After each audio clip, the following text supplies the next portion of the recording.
Bonsoir Lynn Nettard. Bonsoir Roland Pideri. Alors vous avez été conseillère régionale avant la mise en place de la CTG. Vous êtes maintenant conseillère municipale de Kourou et vous êtes candidate pour la première fois aux élections législatives. Pour quelles raisons vous voulez être élue à l'Assemblée nationale? Conseillère municipale de Kourou, dans l'opposition, faut-il le préciser. Je crois que la Guyane, présentement, et la récente mobilisation, on a fait la démonstration, se retrouve dans un état de désespérance totale, de désespoir total et inacceptable. Tous les voyants économiques sont au rouge. Nous savons dorénavant ce que je disais, ce que je dénonçais depuis d'ailleurs très longtemps. La Guyane vit un moment extrêmement pénible, extrêmement douloureux de son histoire.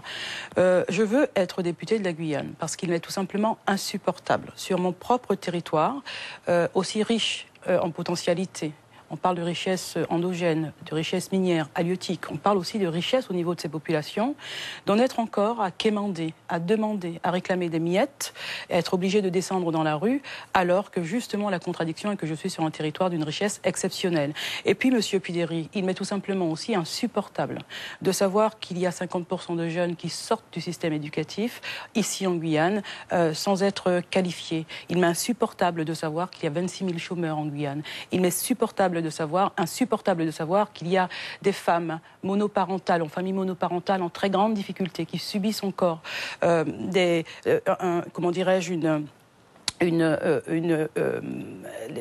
au niveau de l'emploi, de l'embauche, de la discrimination. Il m'est insupportable tout simplement d'observer un aussi beau, un aussi grand territoire, une population aussi importante, aussi grande, aussi fière, dans un état de désespoir total. Alors Lynn Nettard, le temps passe très vite. Oui. Tous les candidats vont certainement partager ce diagnostic.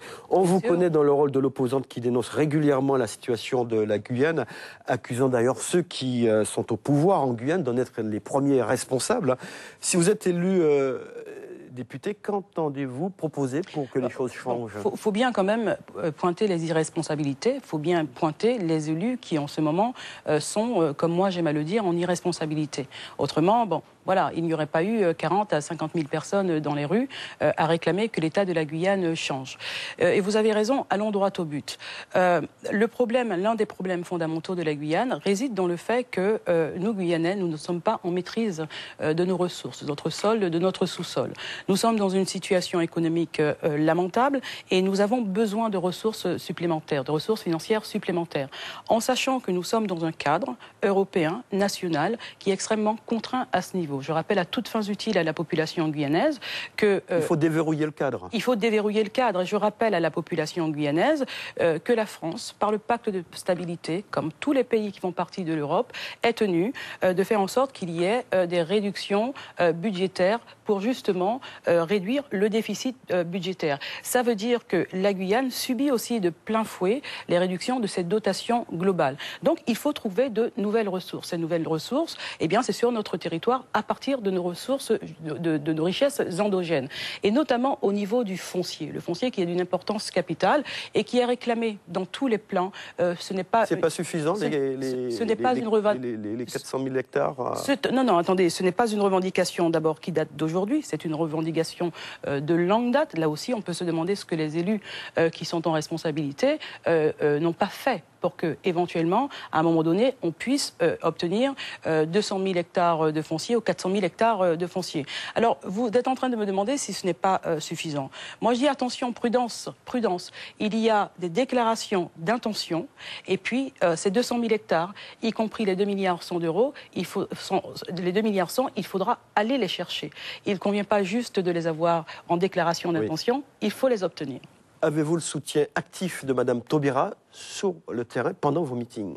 Mais Mme Taubira a été à côté de Mme Marie-Laure Phinera-Hort lors de ma première conférence de presse. Et je crois que ces mots ont été très clairs. Oui, elle me soutient. Oui, elle soutient mon équipe. Oui, elle nous soutient et elle est avec nous sur le terrain. Elle reviendra pendant la campagne également. Mais vous savez, j'ai le soutien de Mme Taubira. Mme Taubira, c'est Mme Taubira. Lynn Nettard, c'est Lynn Nettard. J'ai aussi le soutien de Marie-Laure Phinera-Hort. J'ai le soutien soutien de la NFG, j'ai aussi le soutien de Guyane Écologie. Et puis, autour de moi, il faut dire, Monsieur Pideri, et je vous le dis sincèrement, une équipe de campagne magnifique, des jeunes gens extrêmement investis et extrêmement confiants en notre victoire. Merci Lynne Létard d'avoir répondu à nos questions. Merci encore.